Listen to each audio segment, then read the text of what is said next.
En nombre de Dios y la patria, se abre sesión. La señora secretaria dará lectura a la cuenta. No hay documentos que hagan la cuenta, solamente decir, presidente, que nuevamente se intentó con la señora Laura Albornoz y va a estar fuera del país, pues no va a venir. Como me habían pedido que reiterara, así lo hicimos. Eso nomás, presidente. Sí, don Ramón Barro. Gracias, presidente. Antes de iniciar esta última sesión con invitados, me gustaría que pudiésemos delinear lo que va a ocurrir hasta el día martes de la próxima semana para poder tomar algunas decisiones en virtud de en qué momento nos vamos a reunir, cuál es el procedimiento, horarios a partir de los cuales podemos hacer llegar nuestras impresiones o nuestras conclusiones a ser votadas. Eso. Sí, lo teníamos presente tratar en la sesión. A ver, señora secretaria, normalmente, ¿cómo ha sido este procedimiento en otras ocasiones? Como para también acordar algo que no nos genere una dificultad y que podamos entregar el informe oportunamente. Presidente, lo que queda, bueno, el plazo vence a las 12 de la noche del martes 19. Por lo tanto, de este informe se da cuenta la sala el miércoles 20. Inmediatamente el secretario va a citar, entiendo que la misma mañana. Porque como se vence el plazo, ya va a tener la citación, estamos coordinados en eso. El miércoles 20 sería citada la sala. O sea, el miércoles 20 se ve en la sala. Así es, sí es. Perfecto. Lo que queda es un examen de los hechos y de las consideraciones de derecho. No sé, presidente, si usted había dicho que lo hablaría al final. No, pero veámoslo sí. inmediatamente. ¿Sí? Bueno, respecto a las consideraciones, lo que viene, y al examen de los hechos, nosotros como Secretaría le podíamos aportar de cada capítulo acusatorio cuáles han sido los hechos que han tenido en cuenta la acusación. Pero ustedes tienen que hacer las consideraciones respecto, aquí viene la parte política, respecto a lo que consideran, toman o dejan. Entonces, eso es un análisis interno de los integrantes de la comisión. Y ahí ustedes tienen que ver si lo van a tratar como un debate o lo van a traer por escrito.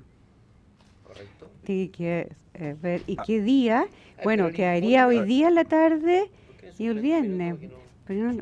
Suspendamos un minuto para acordar. Sí.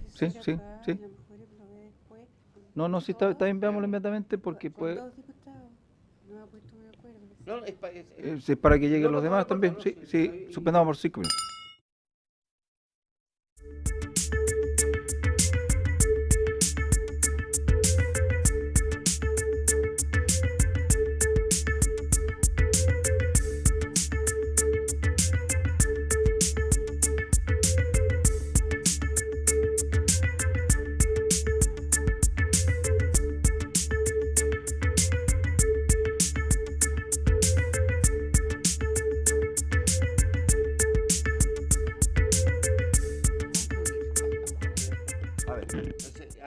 Informe porque tiene que... Tranquilo. A ver,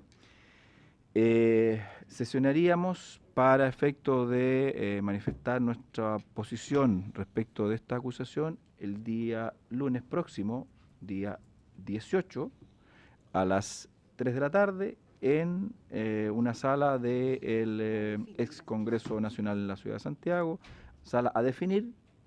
Secretaría se encargará de ese tema. Por el momento, Secretaría trabajará en todo lo que significa lo que hasta aquí se ha ido entregando, entiéndase la acusación como su contestación y la exposición de los distintos juristas que hemos tenido o que vamos a tener hasta esa fecha. ¿Qué otra cosa nos queda? Eso sería, colega, ¿sí? ¿Sí? Ya, ¿se acuerda? Se acuerda. El objetivo de esta sesión es recibir al abogado constitucionalista, don Patricio Zapata Larraín. Don Patricio, bienvenido, muchas gracias.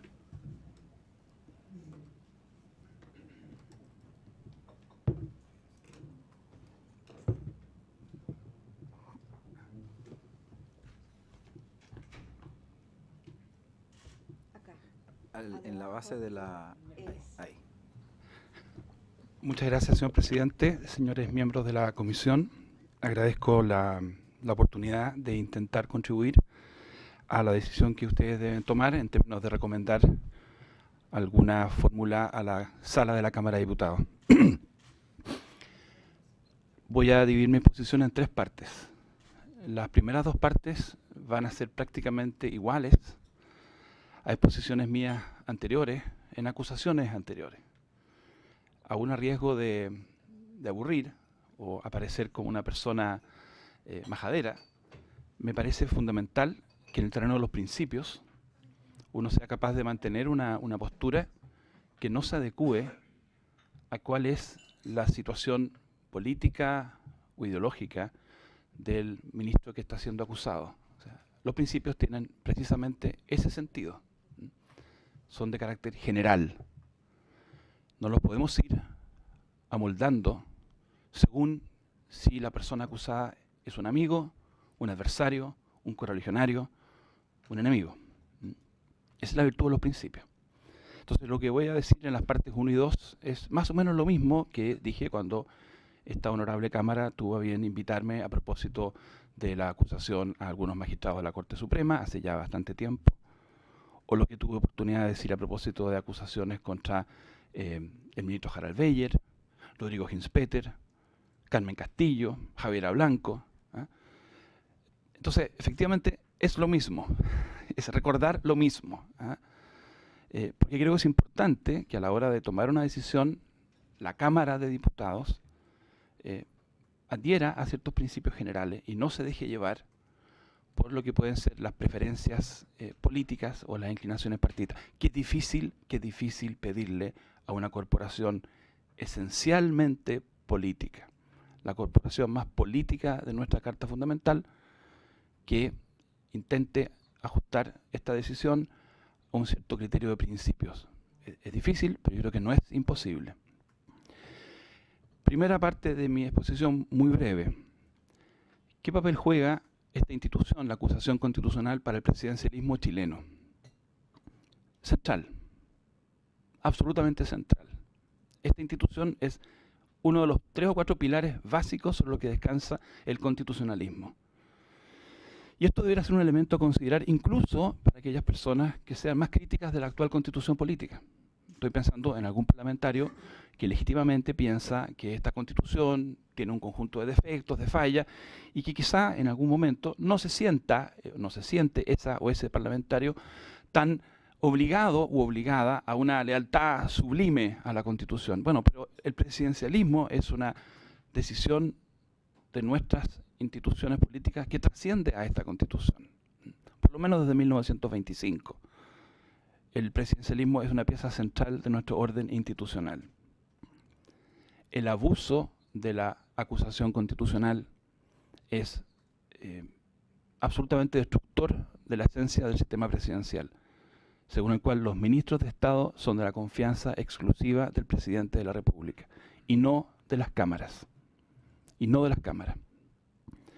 Por lo tanto, la decisión de destituir a un ministro no puede fundarse en un desacuerdo con su manera de entender la política pública, con su posición sobre una determinada fórmula legislativa, sobre una determinada agenda de salud, educación, vivienda u orden público. El día en que la Cámara de Diputados use la acusación constitucional para manifestar su desacuerdo, su discrepancia, su rechazo a la manera en que un secretario de Estado cumple su tarea o entiende su tarea, se acaba la base central del presidencialismo. No haya tanto eco. Quiero hacer una referencia histórica.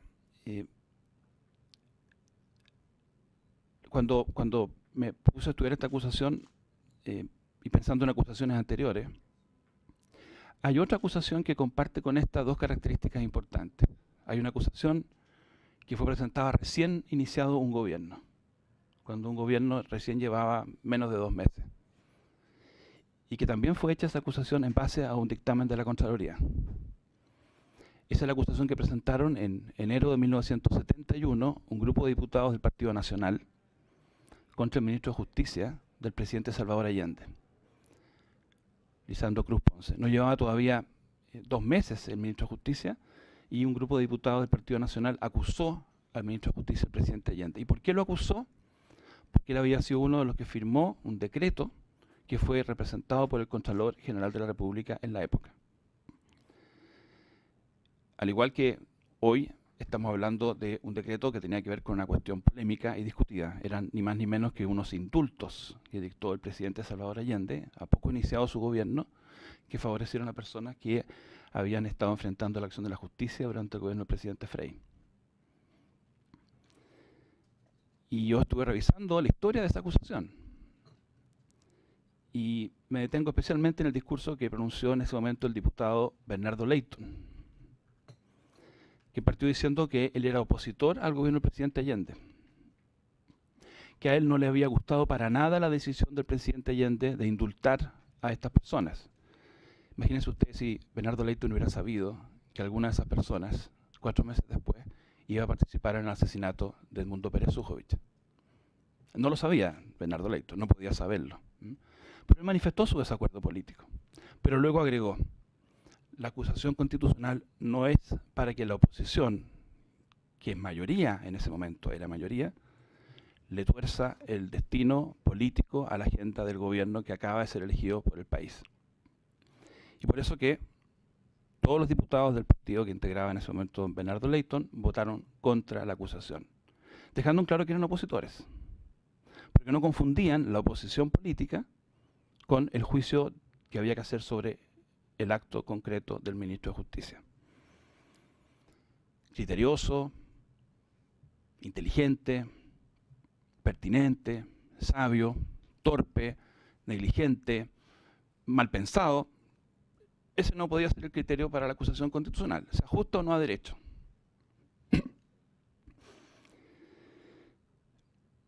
Mi segunda reflexión tiene que ver con una característica de la acusación constitucional que no es suficientemente relevada, en mi opinión, por el escrito de los diputados patrocinantes. Si ustedes analizan el escrito de los diputados patrocinantes, ellos empiezan declarando que la acusación tiene una naturaleza mixta, es jurídica y política, lo que efectivamente es el juicio que hace la doctrina sobre esta institución. Es un híbrido peculiar y singular del derecho y la política. Pero cuando se explica por qué sería un híbrido y se explica qué tendría de jurídico, se dice es jurídico porque las cámaras deben encuadrar el reproche sobre la base de figuras que están definidas en el texto de la Constitución. Eso es lo que vuelve esta institución en una institución jurídica. Es política porque el que hace el juicio es un cuerpo político, pero es jurídica porque este cuerpo político tiene que ser capaz de ajustar su voluntad a ciertas categorías que están definidas en el texto. Notable abandono de deberes, comprometer gravemente el honor, dejar sin ejecución las leyes, etcétera, etcétera. Artículo 52, número 2. Yo tengo una sola discrepancia con esto, porque es correcto ese análisis. La segunda razón por la cual esto tiene que ser profundamente jurídico es que el resultado de una acusación no es solamente la destitución. Si ustedes revisan el escrito de la acusación, en esa segunda página, cuando se hace esta reflexión, se dice porque esto tiene por resultado la destitución, que es una cuestión política. Claro, eso estaba correcto hasta el año 80, pero desde el año 80 en adelante, la acusación exitosa tiene una segunda importantísima consecuencia, que es la inhabilidad. De hecho, en el requerimiento se habla de prohibición. Es más que una prohibición, es una inhabilidad por 5 años. Esa inhabilidad, aunque uno intente hacer otra cosa, tiene cara de pena penal, tiene manos de pena penal, tiene pies de pena penal, tiene olor a pena penal. De hecho, es indistinguible de una pena accesoria que sufren las personas que cometen ciertos delitos. Inhabilidad para acceder a cargos de elección popular, inhabilidad para funciones públicas por un número X de años. Entonces, esta institución tiene una dimensión jurídica no solo porque el texto del 52 número 2 se dice cuál es la figura, sino porque la consecuencia para la persona condenada es una pérdida de derechos importantes. Nadie tiene derecho a ser ministro de salud. No. Todos tenemos derecho acceder a funciones públicas o intentar acceder a cargos de elección popular. Esa es la razón por la cual, luego de una acusación anterior aprobada por esta corporación y por el Senado, la actual parlamentaria, senadora de la República, Yana Proboste, llevó este asunto a la Corte Interamericana de Derechos Humanos. Y lo planteó porque ella sostuvo, a mi juicio con razón, que si solo se tratara de destituir a un magistrado, las garantías existentes son suficientes. Pero si lo que se trata es de establecer una inhabilidad por 5 años, hay dudas de que tal como está el texto de la Constitución sea suficiente. Yo no quiero entrar en la discusión si tal como está es suficiente. Lo que quiero decir es que esta circunstancia es una circunstancia que aconseja que la corporación ejerza esta facultad con máximo rigor y máxima prudencia. No por una cuestión de talante personal, timorato de las personas, sino por las consecuencias que tiene el ejercicio de esta facultad. Es jurídica principalísimamente porque la sanción de la que estamos hablando es una afectación seria de derechos fundamentales. Cuestión que no está, a mi juicio, suficientemente explicitada o reflexionada en el escrito de la acusación, que pone, repito, todo el acento en la destitución. Tercero, ahora aterrizando a la acusación de la que estamos conversando. En mi opinión, uno de los problemas de la acusación es que está tan inextricablemente unida, tan inseparablemente unida al dictamen de la Contraloría, que es imposible separar las dos cosas. No solo el dictamen de la Contraloría del 9 de mayo es la base y fundamento confesado por los acusadores, sino que está en el centro de los 3 capítulos. Cuando yo me enteré que había una acusación con 3 capítulos, yo pensé, bueno, va a haber un capítulo por este dictamen de la Contraloría y van a haber otros 2 capítulos por otras 2 cosas distintas. La verdad es que los 3 capítulos son maneras de acercarse a problemas que resultan a partir del dictamen, señalados por el dictamen, evidenciados por el dictamen. Es el dictamen y la acusación. Del dictamen a la acusación. Y yo creo que ese tránsito, ese paso casi mecánico, es, a mi juicio, complicado y peligroso. La tarea de la Contraloría consiste en controlar la legalidad de actos. El suyo es un juicio que merece máximo respeto y que debe ser acatado, pero todos sabemos que no es definitivo. De hecho, cada cierto tiempo, los tribunales de justicia desestiman una determinación de la Contraloría. No hace mucho tiempo, la Corte Suprema de Justicia, por ejemplo, declaró que la destitución de la rectora Pei de la Universidad de Aysén había sido contraria a derecho, pese a que la Contraloría General de la República había tomado razón del decreto supremo. Y podría dar muchos otros ejemplos. Repito, esto no es para restarle lo más mínimo el valor que tiene en un Estado de Derecho el sello de validación que efectúa el Contralor General de la República. Pero es para poner las cosas en su lugar. El acatamiento a los dictámenes del Contralor no puede significar que uno deba tener un acuerdo acrítico. En esta misma corporación, varios honorables parlamentarios han señalado su desacuerdo con un dictamen del Contralor muy reciente también, casi coetáneo a este del 9 de mayo, en que se pronunció sobre cómo debía entenderse que debía ser publicada la Ley de Derechos de Defensa del Consumidor. Entonces, hay una cierta dificultad en transformar, por una parte, el dictamen del Contralor en un oráculo definitivo, y por otro lado criticar ácidamente o duramente, con mayores o menores fundamentos, un dictamen dictado 2 días antes o 2 días después. O sea, o lo uno o lo otro. O es la palabra definitiva, a la que todos debemos sujeción, que no admite crítica, que no admite reparo, o es un dictamen que debe ser acatado y respetado, pero al que no cabe atribuirle consecuencias definitivas o totales en todos los campos. El Contralor examina el acto. Y el Contralor dice, ¿se ajusta o no a derecho el acto? Es un control de un acto. La comprobación de si el acto se ajusta o no a un parámetro. En sí mismo no implica ningún reproche al autor del acto. Puede haber un reproche al autor del acto. Eso no lo va a determinar necesariamente el Contralor, aunque hay veces en que el Contralor apunta en la dirección de que debe haber además un reproche. Y recomienda eventualmente incluso sanciones. Pero el acto mismo es un acto, es una acción que cae sobre el acto.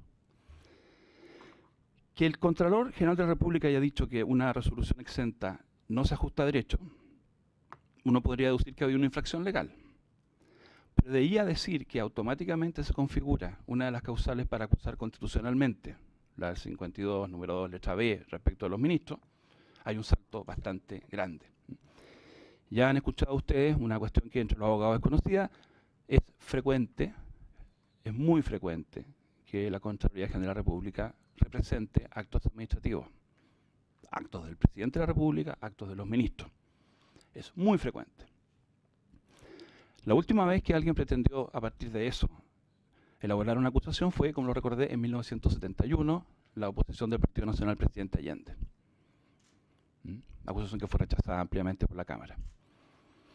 Entonces, del dictamen de la Contraloría, en mi opinión, no pueden extraerse argumentos suficientes para fundar una acusación constitucional. Otra cosa distinta es que uno, en la construcción de un caso, para sostener que una autoridad está abusando de su poder, manifiesta desprecio a las normas jurídicas, pone en riesgo las libertades de las personas, uno pueda citar como un antecedente que ha dictado 1, 2 o 3 actos administrativos que han sido representados por la Contraloría. Es bien distinto decir que el dictamen de la Contraloría es argumento suficiente a sostener que puede ser un antecedente a ser considerado. El problema de esta acusación es que no cita el dictamen de la Contraloría como uno más entre otros argumentos. La acusación es el dictamen de la Contraloría. Los tres capítulos son: la acusación ya no puede mejorarse. No es posible, como ustedes lo habrán escuchado, que en el curso de las discusiones los partidarios de eventualmente titular ministro vayan mejorando la acusación, agregándole otras cosas, cosas nuevas que no están en el escrito. Lo que debe evaluar la Cámara como fiscal, como fiscalía, como Ministerio Público, es si el trabajo que han hecho algunos fiscales, en este caso 10 diputados, es suficientemente serio como para llevar el asunto al Senado. Así es la lógica del sistema. Hay una Cámara que actúa como fiscal. Es el pleno de los fiscales, los 155 fiscales. Hay 10 fiscales, pudieron haber sido 20, hasta 20, que le proponen al pleno de fiscales: miren, pensamos que aquí hay una acusación que vale la pena, que tiene posibilidades en el Senado. Se reúne el pleno de los fiscales y hace ese juicio. Pero una vez presentada la propuesta por los fiscales, ya no puede ser mejorada. De hecho, el juicio que hace el pleno, que lo va a hacer la próxima semana, va a ser si ha o no lugar esta acusación, no una acusación. El juicio que tienen que hacer los 155 diputados no es sobre Emilio Santelices. Ese juicio lo va a hacer el Senado. El juicio que hace la Cámara es sobre este libelo, con sus virtudes, sus fortalezas, sus debilidades, sus faltas de coherencia, sus aciertos. La pregunta es si, sumando y restando, este escrito, este y no otro, tiene suficiente fortaleza y suficiente coherencia como para que la Cámara de Diputados, a 2 meses de iniciado el gobierno, lo lleve ante el Senado de la República. Visto el contexto de mis 2 primeras partes de la exposición, visto el rol que juega la acusación en el sistema presidencial chileno y visto el efecto que tiene la acusación para los derechos de las personas. Vistos esos 2 elementos de contexto, la Cámara tiene que decidir si este libelo merece ser aprobado y merece ser hecho suyo por toda la Cámara. Lo que va a ocurrir la próxima semana es que estos 155 fiscales tienen que decidir si esta va a seguir siendo la tesis de estos 10 fiscales o va a pasar a ser la tesis de la corporación. Porque de hecho, como ustedes saben muy bien, la corporación puede decidir si aprobara esta acusación, puede decidir que la defienda ante la Cámara alguien distinto a alguno de estos 10 diputados. Seguramente sería muy complejo y complicado decirle a alguno de los 10 patrocinantes que, si tuvieran éxito, que no van a tener la oportunidad o el honor de llevar la acusación al Senado. Pero es que ya no va a ser su acusación. Ya no va a ser la acusación de estos 10 parlamentarios. Va a ser la acusación de la Cámara en su conjunto, que decidirá soberanamente quién la sustenta.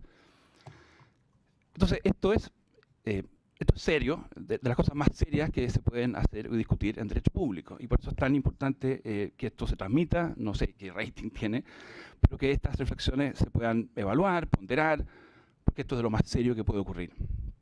Recordé la experiencia del presidente Allende. Al presidente Allende le tocó la circunstancia que han tenido varios presidentes en Chile reciente, ser minoría en ambas cámaras.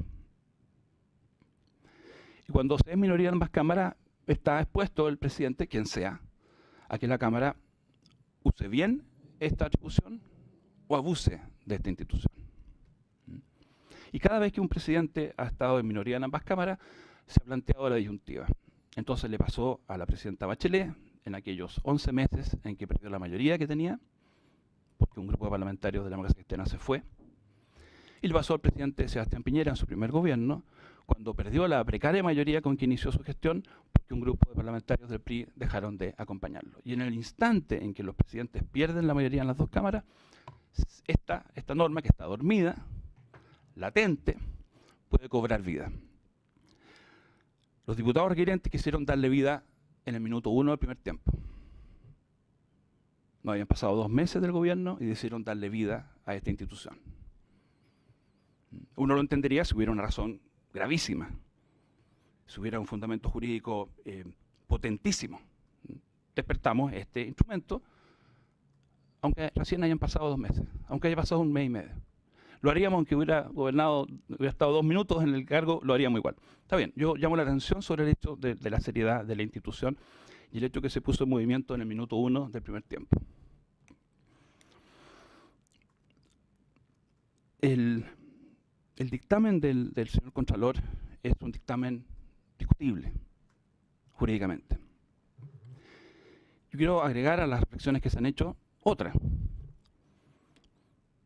Si lo primero que hace el señor Contralor es declarar que hay un problema de forma, porque lo que han hecho la ministra Carmen Castillo y el ministro Emilio Santelices es introducir en un protocolo cuestiones de potestad reglamentaria presidencial.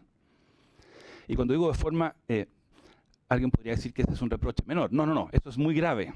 Es muy grave, ¿no es cierto?, que una cuestión que debiera ser objeto de un decreto supremo o un reglamento supremo presidencial, que va a toma de razón, por lo tanto, y que está expuesto a ser requerido por un grupo de 30 parlamentarios o 40 parlamentarios, cuando eso más bien es conducido por la vía de una resolución exenta, que no lleva a firmar el presidente, que no va a toma de razón y que no puede ser cuestionada por los parlamentarios. O sea, el reproche que hace el señor Contralor es grave, no es menor, y se lo hace por igual a la ministra Castillo y al ministro Santelices. Pero luego de afirmar eso, en vez de decir, por lo tanto, carece de valor esta resolución exenta, y por lo tanto espero que el presidente de la República proceda a dictar reglamento, a continuación empieza a opinar sobre los temas de fondo que están en esa resolución exenta. Digo que es discutible porque yo diría un órgano contralor, y esto vale para un contralor, vale para un tribunal constitucional, vale para una Corte Suprema, si ya tiene una razón suficiente para declarar sin valor, no ajustado a derecho un acto, por razón de forma, no tiene por qué, y no es necesario, y no es conducente, y no corresponde que proceda a continuación a decir cómo deben ser esos actos. Debería esperar que el presidente de la República, ahora sí, vía reglamento supremo, cumpla. Y ahí el Contralor podrá decir, esto no, esto no. Pero ese paso activista es discutible. Es discutible. Claro, lo que pasa es que a algunos les gustará criticar más otros pasos activistas en materia de ley de consumidor, y no este. Pero es discutible. El dictamen pudo haber terminado en la página 2 diciendo que no se ajusta a derecho esta resolución exenta porque incursiona en territorios que son del 32 número 6.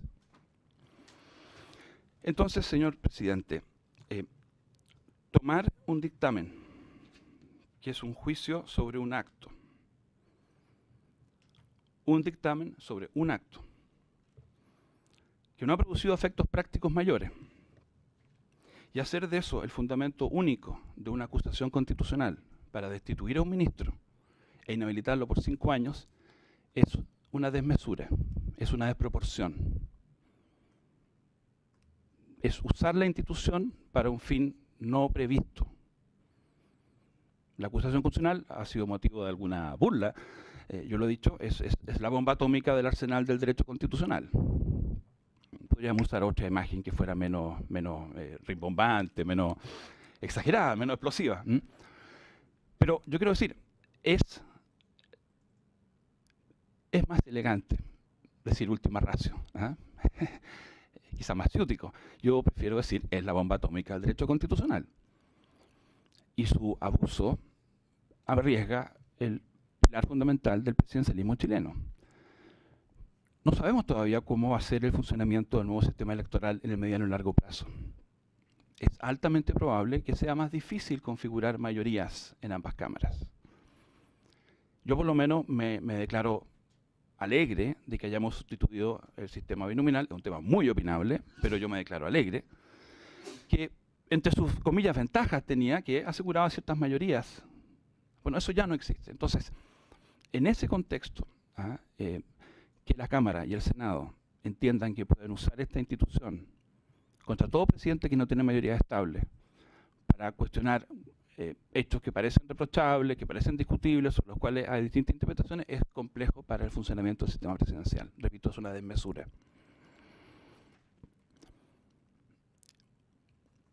La discusión sobre la objeción de conciencia es una discusión que va a seguir por mucho tiempo.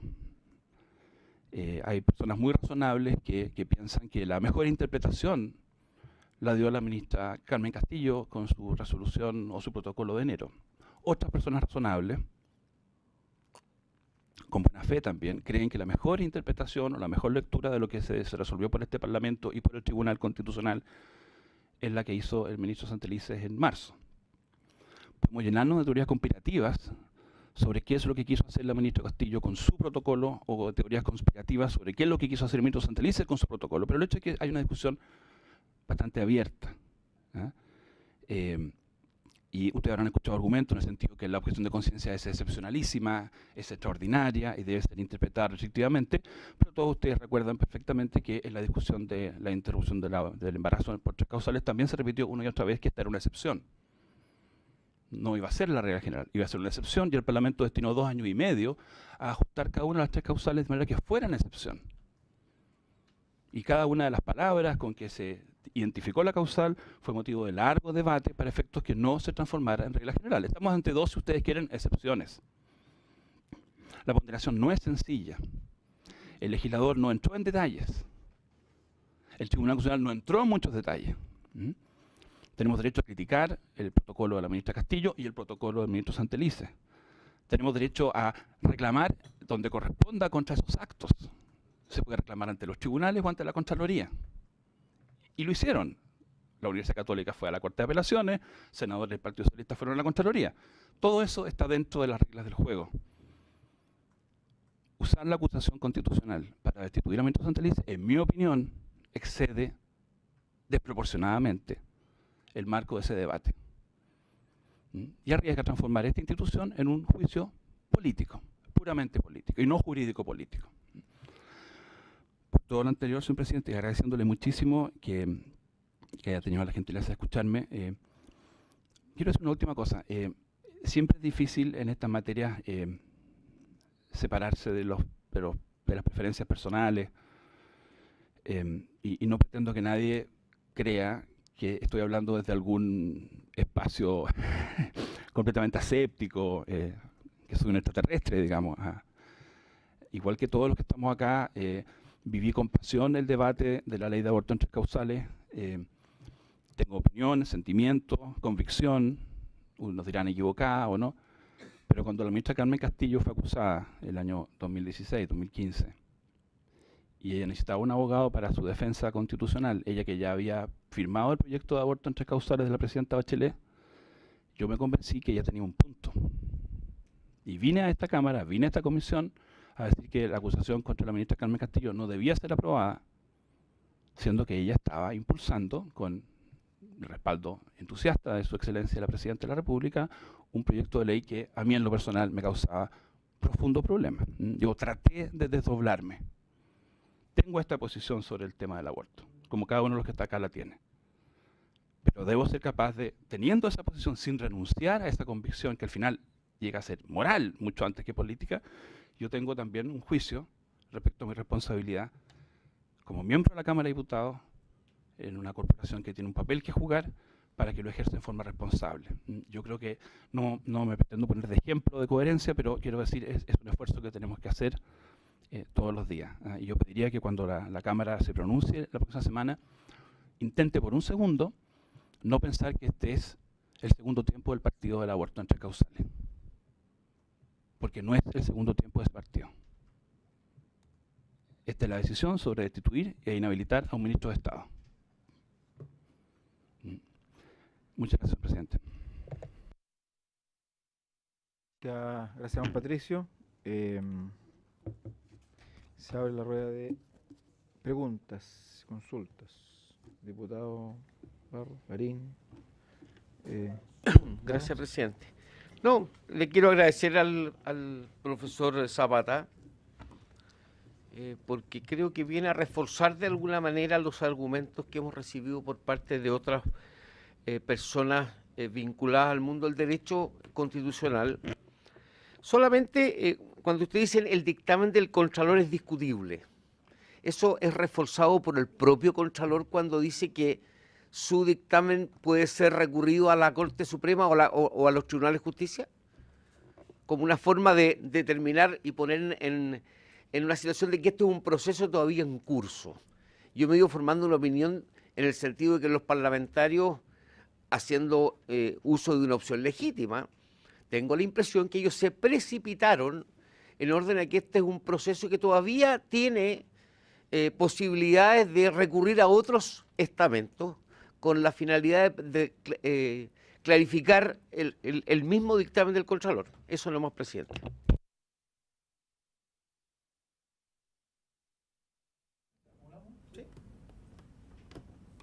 Gracias, presidente. Profesor Zapata, buenos días, muchas gracias por su presentación.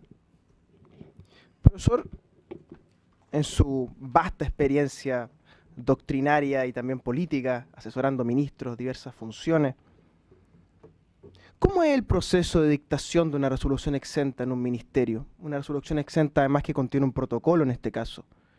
¿Suele darse en 10 días ese proceso? Esa es la primera pregunta respecto de cómo se construye una resolución exenta dentro de un ministerio. Y, en segundo lugar, profesor, ¿cuál es el deber de cuidado que tiene que tener un ministro en el proceso de dictación de una resolución exenta que involucra, por ejemplo, una cuestión tan sensible para la sociedad chilena como esta? Eso respecto a la dictación, ¿cierto?, de este acto administrativo.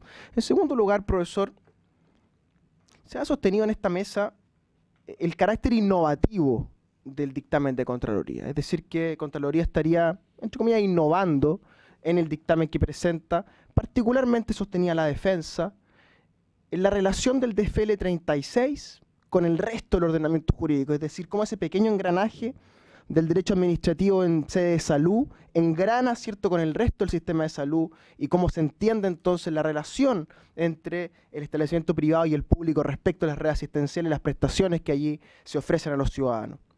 ¿Está innovando el Contralor a su juicio o esto es una doctrina, una jurisprudencia administrativa de más larga data?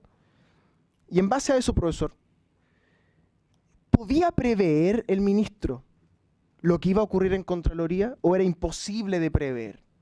Es decir, aquello que se suscita a partir del dictamen de Contraloría, el revuelo público, ¿cierto?, en un caso tan sensible como usted ha mencionado, que el que está discutiéndose, ¿no? ¿Podía prever el ministro lo que iba a ocurrir en Contraloría o era imposible de prever? Ningún asesor jurídico, ningún profesor de Derecho Administrativo podía asesorar al Ministerio de Salud para decirle, oye, aquí se corre el riesgo de que esto sea declarado ilegal en Contraloría.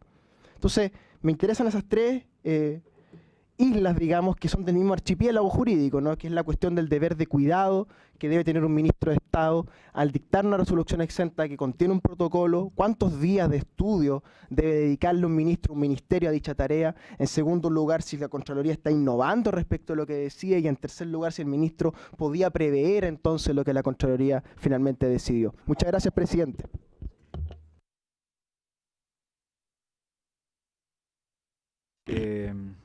Don Marco, ¿no? Yo voy a hacer una consulta además. Ayer un expositor señaló de que la responsabilidad del tema del protocolo era más un acto del ministerio que del propio ministro. Quisiera saber su posición respecto de esa situación. Y lo otro es teniendo presente de que los dictámenes de Contraloría son discutibles. Claramente está que la propia Contraloría muchas veces cambia de posición respecto de una situación a otra, o en situaciones similares cambia de posición, y los propios tribunales de justicia echan abajo los propios dictámenes de Contraloría. De hecho, las municipalidades se ven permanentemente expuestas a demandas porque ellos siguen un pronunciamiento de la Contraloría y finalmente los funcionarios públicos demandan contra la municipalidad y finalmente los tribunales deciden una situación distinta y los municipios se ven permanentemente sujetos a tener que hacer modificaciones presupuestarias respecto de situaciones que en algún momento ellos entendían que era de otro índole, considerando el pronunciamiento de la Contraloría. Si la acusación constitucional pudiera existir una situación similar en la parte administrativa municipal, ¿cuántos alcaldes se pudieran ver involucrados en una situación similar permanentemente si una institución de esta existiera en el mundo municipal, en este caso? Diputado, ¿no? No, ya. Profesor Zapata tiene la palabra. Muchas gracias, señor presidente, por su intermedio. En relación a la consulta del diputado Barros, yo no preferiría no usar la expresión precipitación. Creo que cuando aludía al minuto 1 del primer tiempo, sugerí que era muy temprana. Yo no descartaría que uno pudiera tener buenas razones para presentar una acusación a la semana de iniciar un gobierno. No puedo descartarlo a priori, digamos. ¿Quién sabe qué nos depara el futuro, digamos? Entonces, sin decir precipitado, porque creo que eso significaría de alguna manera faltar el respeto a las personas que lo trabajaron, que de buena fe lo apoyaron, y en un trabajo que es serio, con fundamento. Por eso yo no lo calificaría de precipitado, pero yo creo que es muy temprano y creo que no tiene suficiente fundamento. No sé si la distinción es muy sutil, digamos, pero quiero con esto evidenciar mi respeto a los parlamentarios que ejercen su derecho y a sus asesores jurídicos que hicieron su trabajo. Eso sobre la precipitación. Respecto a la consulta del diputado Marín, yo tengo la siguiente situación. Yo fui a principios de los 90, tuve el honor de ser asesor del gobierno del presidente Elwin. Esa es mi única relación formal con el Ejecutivo. O sea, llevo 25 años sin una relación formal con los gobiernos, digamos, contra lo que alguien puede pensar, que soy como una diputada, así. No. Fui asesor de don Patricio Elwin a principios de los 90, a mucha honra. No conocí en detalle, porque no era mi área, cómo funcionaba la producción de actos administrativos. Sí me consta el rol que le ocupó durante los gobiernos de la concertación al luego presidente del Tribunal Constitucional, Carlos Carmona, y luego, en el caso del presidente Piñera, Sebastián Soto, el rol que tenían la División Jurídico-Legislativa de SECPRES, en que muchas veces revisaban los actos administrativos de los ministerios. No sé si esa práctica se mantiene o no se mantiene, no sé si los ministerios pueden decidir por su cuenta, no lo sé. No me resulta chocante que se haya demorado 10 días en sí mismo.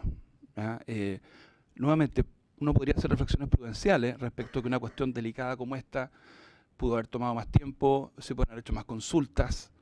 Sí, probablemente el asunto venía estando en la palestra desde antes. Hay que recordar que hay un recurso de protección que yo recuerdo en enero, que fue hecho público y notorio por la prensa, que fue declarado admisible por la Cámara de Diputados. Yo he hecho una columna sobre ese recurso de protección, era un hecho público. No sé cuáles eran las posibilidades que fuera acogido, no tiene sentido especular cuál iba a ser la decisión de la Corte de Apelaciones de Santiago, no tengo idea. Pero es probable, entonces, repito, que la idea de cambiar el protocolo por otro estuviera en la cabeza de los equipos del gobierno entrante, incluso desde antes de asumir. no sería extraño, sería coherente con su programa de gobierno, con las cuestiones que se defendieron ante el país en la elección de noviembre-diciembre. Es de todos conocido que el presidente Piñera una y otra vez planteó que él, si bien es cierto, iba a respetar la ley, iba a haber la posibilidad de revertir algunas cosas. No me acuerdo exactamente las expresiones que se usaron, de acotar, de sujetar. De manera que los ministros tienen, obviamente, un deber de cuidado, pero la acusación constitucional no está para destituir a una persona porque ocurre lo que alguien pueda pensar que es una desprolijidad, un descuido. Si es que uno pensara que eso es lo que aquí ocurrió, si es que uno pensara eso. Estamos hablando de un abuso más o menos sistemático y grave del poder que se te ha sido confiado. A lo que más se parece la acusación constitucional, si hubiera que ponerle un nombre, es al viejo ostracismo de los atenienses. Por eso que es más una medida precautoria que un castigo. No es estrictamente un castigo. De hecho, fíjense ustedes, la consecuencia es la misma, no importa cuál ha sido la gravedad. Son para todos destitución y 5 años. Si fuera un estricto castigo, habría una proporcionalidad entre lo que tú hiciste, el reproche que eso merece, y la respuesta de la comunidad. Y es una precaución de la comunidad que dice, nos vamos a sacar de la comunidad política a esta persona por 5 años, porque es un peligro. Es un peligro para nuestras libertades. Lo vamos a dejar fuera de la ciudadanía activa durante 5 años. Va a poder seguir siendo médico, va a poder atender a enfermos, pero no va a poder ser rector de la Universidad de Chile, no va a poder ser funcionario público, no va a poder ser candidato a concejal, a diputado, porque es un peligro para la comunidad política. De eso es lo que estamos hablando. Y no estoy exagerando, eso es la acusación constitucional. Entonces, ustedes me dicen que se demoró 10 días en sacar este protocolo, que quizá no fue suficientemente cuidadoso, que quizá no tenía los mejores asesores de Chile, que si pudo prever o no lo que iba a hacer el Contralor. Bueno, preguntémosle a 10 profesores de Derecho Constitucional o Derecho Administrativo que se dediquen todo el día a seguir la Contraloría si realmente esperaban que el Contralor iba a fallar así. Y yo creo que muchos de ellos les van a decir, no, me sorprendió. Otros van a decir, sí, yo sabía. Entonces, yo entiendo las preguntas del diputado. 10 días, debió haber sido más cuidadoso, pudo haber preveído o no, debió haber preveído o no. Yo no sé si es la idea de tratar de configurar algún tipo de dolo, o de ánimo, o de intención, para hacer de esta una acusación, repito, más sustentable, para decir que el acto es suyo personal. Y ahí voy a la pregunta del señor presidente, honorable diputado. Es decir, si es un acto del ministerio del ministro. A ver, yo no me enredaría mucho, es un acto del ministro, él lo firma, pero para mí, repito, esta acusación está demasiado unida al dictamen del Contralor por la propia pluma o el propio teclado de los redactores del requerimiento, como para que puedan ahora zafar del juicio que estoy haciendo. Esta acusación quiere transformar a la Cámara de Diputados en un verdugo del dictamen de la Contraloría. Y los dictámenes de la Contraloría no son un antecedente para que se destituya ministros. No son eso, nunca lo han sido, no lo deben ser. El día que la Cámara de Diputados tenga varios antecedentes contra un ministro, graves, sistemáticos y contundentes, algunos de los cuales puedan ser dictámenes de Contraloría, bueno, ahí estamos hablando de otra cosa. Entonces, el propio dictamen, la propia acusación tiene a mi juicio, problema.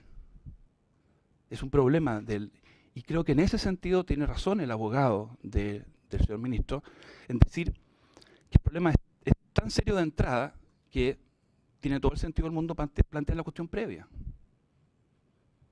Porque si uno se convence que apoyar la acusación en el dictamen de la Contraloría en sí mismo no es razón suficiente, la verdad es que no tiene demasiado sentido que la corporación empiece a discutir largamente respecto a los múltiples problemas que pueden dar lugar a los 3 capítulos. Y ahí entonces empezamos a discutir de Vietnam, Martin Luther King, y la objeción de conciencia. Yo no sé si la Cámara tiene tiempo para discutir durante la próxima semana o durante 10 días sobre esas cuestiones, si resulta que la acusación tiene un problema de base.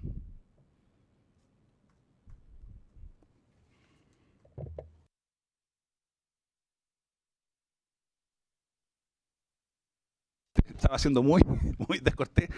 Usted plantea una cuestión importante y se refiere a el hecho de que es frecuentísimo, y uno de los alumnos se lo explica, que las actuaciones de alcaldes, y podríamos haber dicho actuaciones de parlamentarios, cuando un tribunal constitucional les devuelve un proyecto diciéndole no podrá transformarse en ley porque es inconstitucional.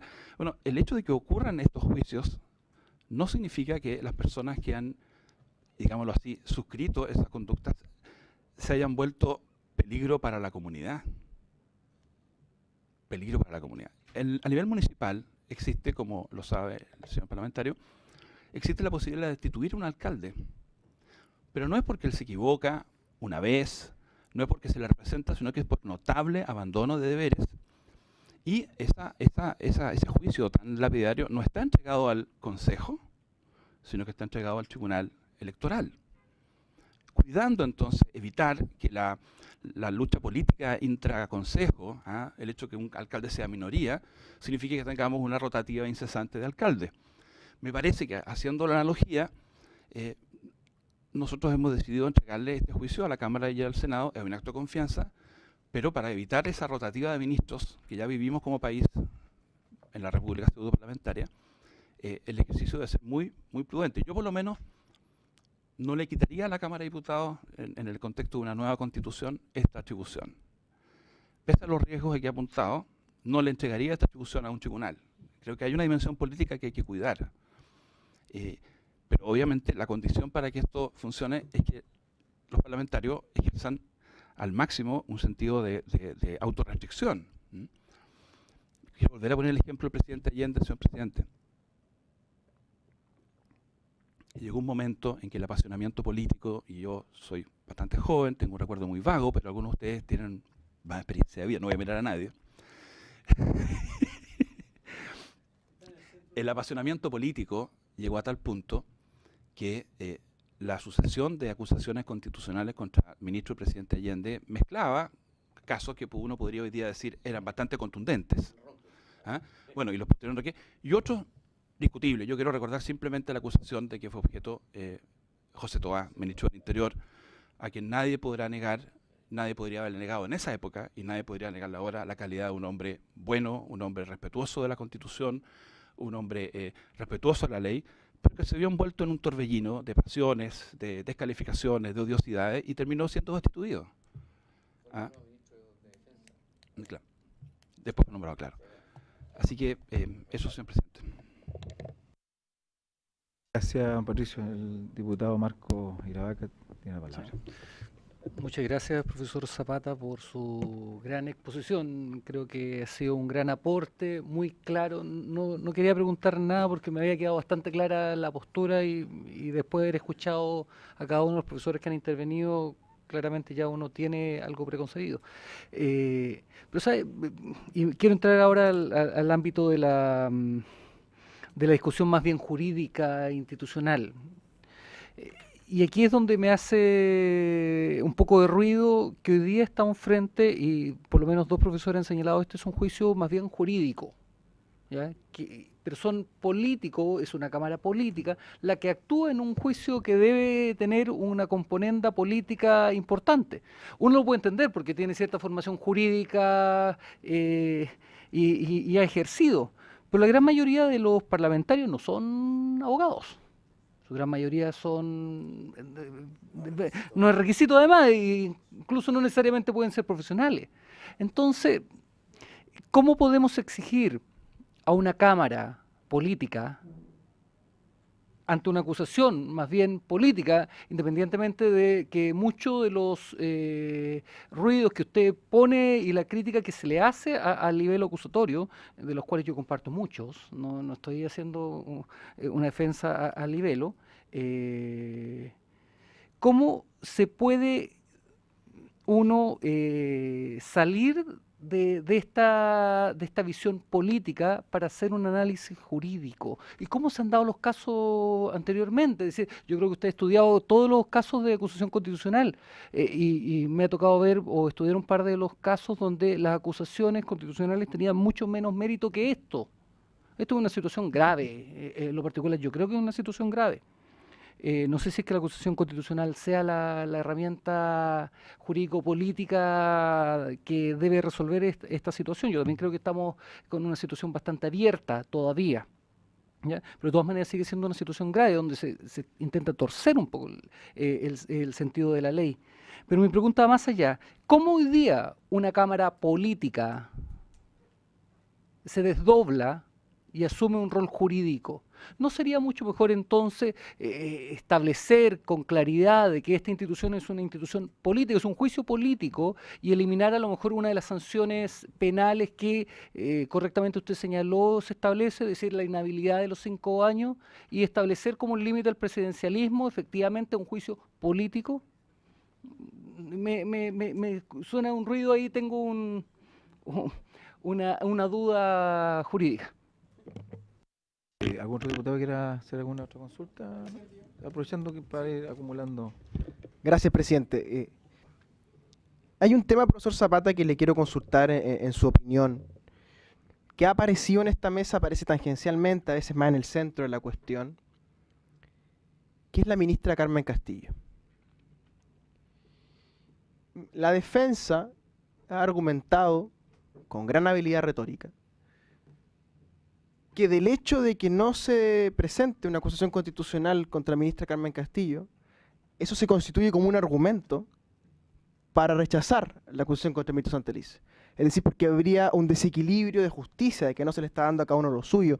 Decía textualmente, lo estaba leyendo ahora el profesor Corrasutil, ¿no? O sea, es decir, del hecho de que, dada una situación tan simétrica entre Castillo y Santelice, solamente se ejerce este poder punitivo del Estado a través de los requirientes contra el ministro Santelice. Eso muestra, ¿verdad?, la disparidad de trato con la ministra Castillo, y por ende ese desequilibrio en el trato jurídico que se le está entregando es un argumento para rechazar la acusación contra el ministro Santelice. Yo le quiero preguntar en la exégesis de la acusación constitucional, ¿puede ser un argumento para rechazar una acusación el hecho de que no se haya presentado una acusación contra otro ministro?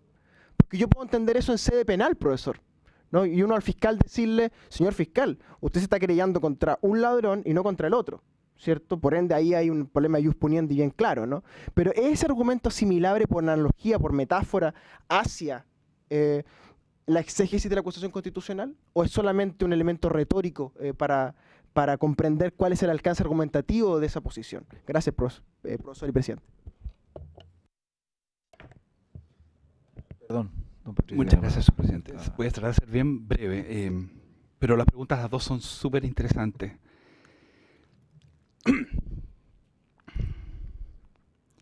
No nos podemos...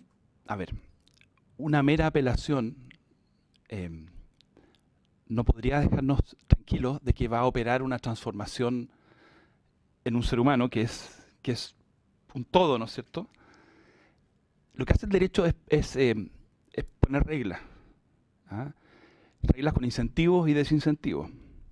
De hecho, el día de mañana alguno de ustedes que hoy día es parlamentario podría estar en el Tribunal Constitucional. Sería la misma persona, y ha ocurrido, ¿no es cierto? Hay personas que han sido parlamentarios, Bernardo Bodanovich, Cristian Letelier, que luego van al Tribunal Constitucional. No es que cambien su modo de ser, sus valores, su experiencia, pero están sujetos a otras reglas, a otros incentivos. No tienen que ir a la reelección, no tienen que preocuparse de la academia, hay inhabilidades, hay recusación, hay implicancia. O sea, el derecho funciona con reglas, de modo que el mismo individuo, sujeto a otras reglas, puede desplegar una conducta que debiera ser diferente a la que desplegaba cuando estaba en la Cámara, como José Antonio Vera Gallo, por ejemplo, antes y después de estar en el tribunal. El derecho apuesta a, por lo tanto, tratamos de tener reglas inteligentes que logren eso que a usted le parece tan difícil de lograr, que es difícil, ¿ah? Que alguien que es apasionadamente, por ejemplo, partidario de la ley de aborto en 3 causales, ¿ah? y que piensa que hay un tema de derechos humanos fundamental, pueda detenerse por un segundo y decir, ya, voy a ver esta acusación y voy a votar. Cuando al día siguiente tengo que volver al tráfago de la política. No es que me han retirado por 9 años, como pasa en el Tribunal Constitucional, sino que me retiran por 5 días. Pero veamos la regla. Se le pide a un grupo de diputados que presenten la acusación. Se le pide a todo el resto de la Asamblea que se pronuncie sobre la acusación. Que no vayamos enriqueciendo el debate y que tampoco se den a razones durante el debate por cosas que no están en la acusación. O sea, no debiera ocurrir que nadie votara la próxima semana contra el ministro porque en el hospital de Quillota acaban de echar a 12 personas y el ministro no hizo nada. Esa puede ser una buena razón para otra acusación quizá, pero esa es una regla procesal para que la discusión sea ordenada. Segundo, hay reglas como que, por ejemplo, para esta comisión, que yo quiero entender que no es un trámite banal. Quiero entender que no estamos haciendo una farsa. Se hizo un sorteo y se excluyeron a las 10 personas que estaban más comprometidas. Eso tiene que tener un sentido. No quisieron los que redactaron esa regla que hubiera alguien que estuviera tan comprometido como los firmantes. Seguramente alguno de ustedes 5 está súper comprometido. Está bien. Pero la regla busca que sea un cuerpo más o menos distanciado psicológicamente del documento. Luego va a haber la oportunidad de que se escuchen, y repito, esto no puede ser una charada, de que se escuche y que tenga un abogado el ministro. Hay unos quórum en el Senado, es mayoría absoluta o 2/3 en el caso del presidente. ¿Qué nos dicen todas esas reglas? Nos dicen, bueno, que hay ciertos comportamientos que son los esperables, y ahí lo que uno puede hacer es pedir lealtad a las reglas de la corporación de la que se es parte. Espero que no sea puro ingenuidad de parte de uno, digamos, pero es pedir eso. Yo creo que las comisiones funcionan sobre la base de una cierta lealtad, en que no se están traicionando los miembros de la comisión porque no está el presidente, en que estamos respetando la palabra empeñada. Para que esto no sea una jungla. Las reglas están ahí. La acusación constitucional tiene reglas que buscan asegurar un cierto juicio justo. Yo, como dije al principio, creo que esas reglas están cortas mientras tengamos como castigo la inhabilidad. Si ustedes me preguntan a mí, para que esto fuera más coherente, no debiera haber inhabilidad como sanción. Eso plantea el problema de los enroques, por supuesto, diputado, pero yo creo que no debiéramos tener la inhabilidad, de manera que el juicio de la Cámara fuera un poquito más libre. Porque una cosa es destituir a alguien, ya, pero yo no voy a ser ministro, y otra cosa es decir, usted no va a poder ser, por ejemplo, un rival político mío. Porque el problema de la acusación es que yo puedo, ¿no es cierto?, a una persona que es una figura emergente de la política, destituirla y lo saco de la competencia por 5 años. Y eso se pudo haber hecho. Yo recuerdo cuando se evaluó, no voy a decir los nombres, pero cuando Lawrence Goldburn era una figura política importante, poco después de la situación de los 33, yo recuerdo haber escuchado a gente especulando con la posibilidad de acusarlo, porque siempre hay razones para acusar. Y sacarlo de carrera por 5 años. Eso no son peligros así imaginarios, locuras. Estamos asistiendo en América Latina a intentos exitosos a veces, fallidos otras veces, de sacar de competencia a gente. En Perú sacaron a un candidato que era el más fuerte competidor de la familia Fujimori por secretaría. En Brasil acaba de haber un fallo con Lula. Entonces, esto no es especulación barata. La Cámara de Diputados y el Senado tienen la posibilidad de sacar de la política por 5 años a un rival peligroso. Un rival peligroso en mi distrito, un candidato a diputado, un rival peligroso en el Senado o en la Presidencia de la República. Todo esto es muy serio. Tiene razón el honorable diputado en el sentido que la Cámara no está obligada a acusar a todo aquel que incurra en un vicio grave, porque como es una Cámara política, por razones de prudencia, puede decidir no acusar, no está obligada. Y también tiene razón en el sentido de que tampoco está obligada porque acusó a alguien hace 2 años por tal cosa a necesariamente acusar a alguien ahora porque hizo exactamente la misma cosa. Yo estaría completamente de acuerdo con usted en el sentido de aquel. Yo no sé en qué forma el abogado defensor, mi buen amigo Jorge Correa, planteó esto, como usted dice, retóricamente, pero ¿qué pasa si lo que él dijo no fue que era obligación de la Cámara acusar ahora a Carmen Castillo para ser coherente, sino que lo que dijo fue una acusación que se funda exclusivamente en un defecto de un dictamen? Y buena parte del defecto del dictamen lo comparte también un decreto de otra persona. El hecho que solo se acuse a esta persona y no a la otra, más bien lo que demuestra es que lo que está en discusión no es el acto jurídico, sino que lo que está realmente en discusión es un juicio político interpretativo sobre cómo debe ser la objeción de conciencia.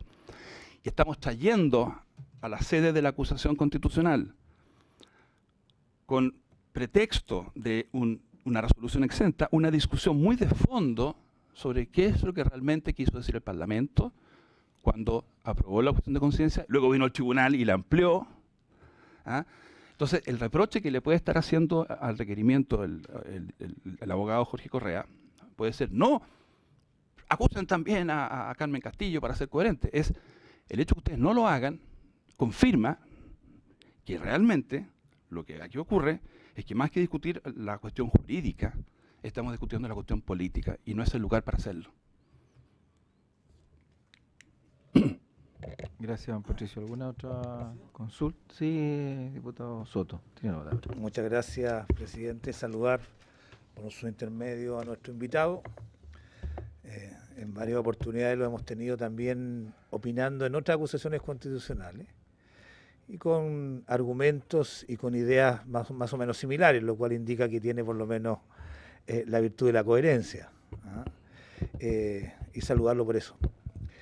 Segundo, también quisiera que nos iluminara sobre algún aspecto que yo por lo menos me interesa conocer su opinión. La acusación constitucional, al decir de usted y de otros que se han inscrito más o menos en la misma postura, cuestiona los argumentos y las bases y los fundamentos de esta acusación constitucional, porque en concepto de ellos no tendrían el hecho base que justifica, que se invoca, digamos, la ilegalidad que se invoca, o la falta de ejecución de una ley que se invoca, no tendría la significancia, la envergadura suficiente para justificar la sanción que se está tratando de obtener. Es decir, que habría una desproporcionalidad entre las faltas que se invocan, que entiendo que asumen ustedes, lo incluyo dentro de los que están en la postura de defensa contraria a la acusación, entienden que creo que reconocen que hay una ilegalidad, reconocen que hay un actuar ilegal, que el hecho base, digamos, se infringió la ley o se dejó sin ejecución una ley, sin entrar a valorar y a ponderar la importancia, la magnitud, pero reconocen el hecho básico formal.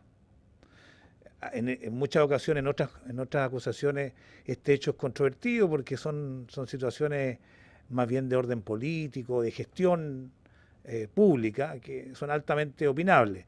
Pero acá yo diría que el hecho básico está reconocido, es decir, la Contraloría cuando señala que el protocolo no se ajusta a la ley, yo diría que pocas veces se obtiene un acto formal que deje tan en claro de que hay una ilegalidad o una falta de ejecución de una ley. Pero el cuestionamiento parece que tiene que ver con que sí, efectivo, pero esto lo hace la Contraloría toda la semana, al año. Alguien decía ayer, hubo 2000 dictámenes que anularon los efectos de actos similares a este. Y por lo tanto, la infracción de ley o inejecución de ley no tendría la envergadura para justificar esta sanción. Pero yo me pregunto, y eso es lo que le quiero consultar, ¿qué necesitaría un acto de esta naturaleza para tener la envergadura de poder justificar esta sanción? ¿Necesitaría, qué sé yo, personas dañadas por esta decisión, efectivamente? ¿Necesitaría un impacto en la opinión pública, es decir, que el país se exaltara o se alarmara sobre situaciones que son controvertidas desde el punto de vista legal?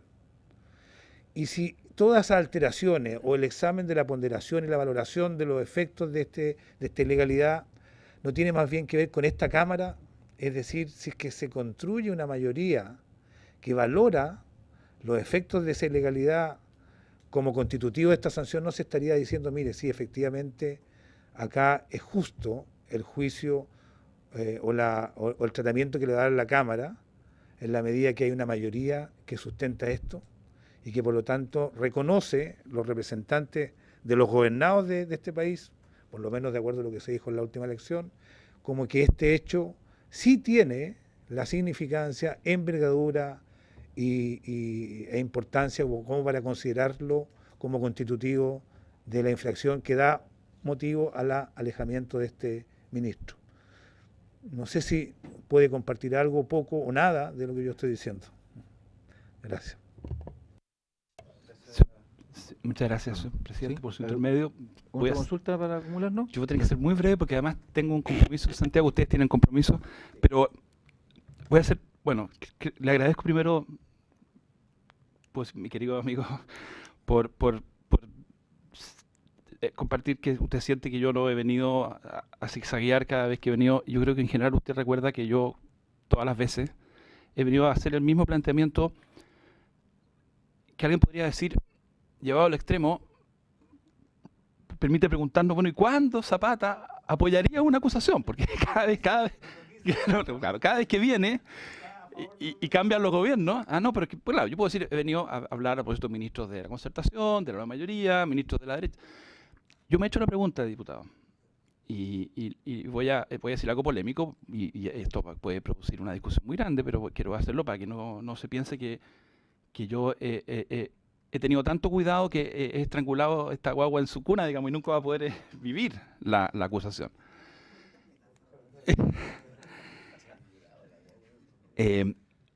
Yo recuerdo, y por eso que va a ser polémico, cuando la Cámara de Diputados acusó al general Augusto Pinochet. Yo en ese momento sentí que habían razones de prudencia política, porque esta Cámara es política y por eso que puede decidir si hace o no la acusación, y no es simplemente un tribunal, las razones que se dieron para no apoyar la acusación por algunas personas. Pero yo le diría que el usar la comandancia en jefe del ejército para los propósitos que yo entiendo que se usaron en el ejercicio de enlace y en el boinazo, con el impacto que eso tuvo para la imagen externa del país, para la estabilidad de las instituciones, calza con lo que la Constitución describe como una conducta para acusar generales. Y para prueba de que no soy una persona que pretende ser infalible, yo en ese momento no estuve de acuerdo con la acusación. Sí, no estuve de acuerdo con la acusación por razones de otro tipo. Pero yo, si usted me pregunta, ¿cuándo habría una causal? Yo le diría, ahí sí. ¿Usted me pregunta mi opinión? Ahí sí. Estamos hablando de algo bien grave, ¿no es cierto? Bien grave, no una cosa menor.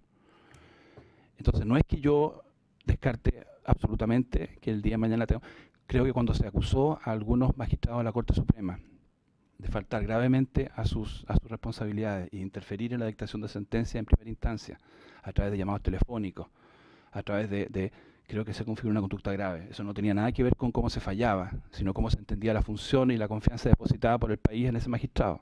Esa acusación empató en la Cámara de Diputados. No prosperó porque hubo un empate. Porque el punto, honorable diputado, es el siguiente.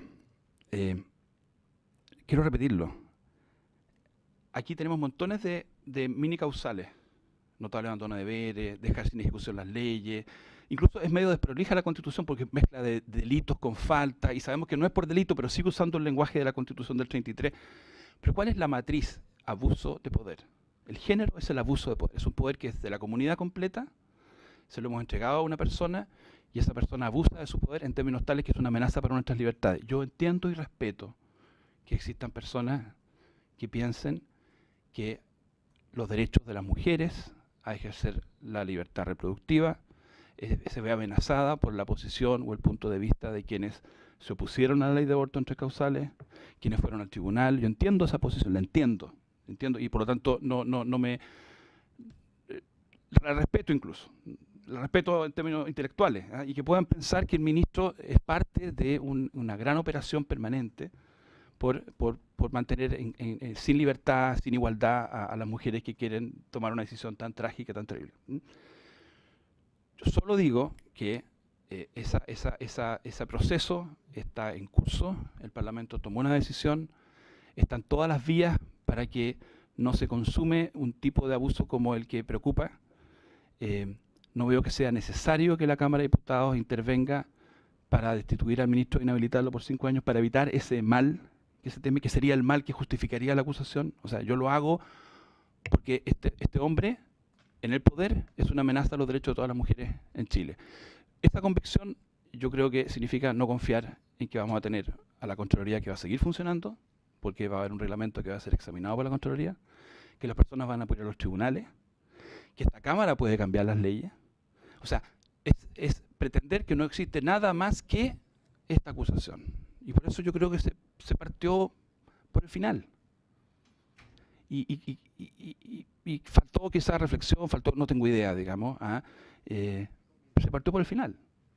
Y por lo tanto no creo que esté completo, no creo que esté perfectamente bien, no creo que esté adecuado, y por eso creo que no debiera ser aprobada la acusación con los antecedentes que tenemos, y menos aún si lo que se hizo fue apoyarla absolutamente en un dictamen de la Contraloría, sin haber mostrado otros actos. Si me hubieran dicho, mira, está fomentando la objeción de conciencia de los médicos en los hospitales públicos. No está disponiendo de recursos para que en todos los lugares de Chile haya efectivamente, está conspirando contra, bueno, ahí ese es otro tema, pero ahí tendríamos que tener otra acusación, no esta. O sea, si alguien va a votar por la conspiración, bueno, yo creo que hay que votar por el documento que tenemos a la vista, que es el documento que permite que uno pueda hacer crítica y pueda defenderse. De lo contrario, ya no es un juicio mínimamente justo.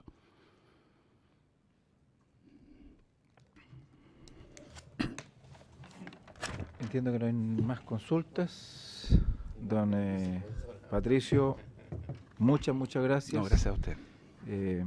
Muchas veces nos ha colaborado en la Cámara de Diputados sus opiniones. Es un honor. Así que se le agradece su tiempo y por supuesto haber respondido todas y cada una de las consultas que le hicieron miembros de esta comisión, incluso diputados de la sala, que dejaron sus funciones para venirlos a escuchar. Sí, yo le agradezco a todas sus preguntas, de verdad. Muchas gracias, don Patricio. ¿Me puedo retirar, Sí, señor por presidente? supuesto. Muchas gracias. Colegas, a ver. Ya, muy bien. Nos vemos el lunes. Sí, tenemos claro, ¿no es cierto?, el día lunes a las 3 y la idea es tenerlos informes. Se levanta la sesión, habiendo cumplido el objetivo de ella con creces.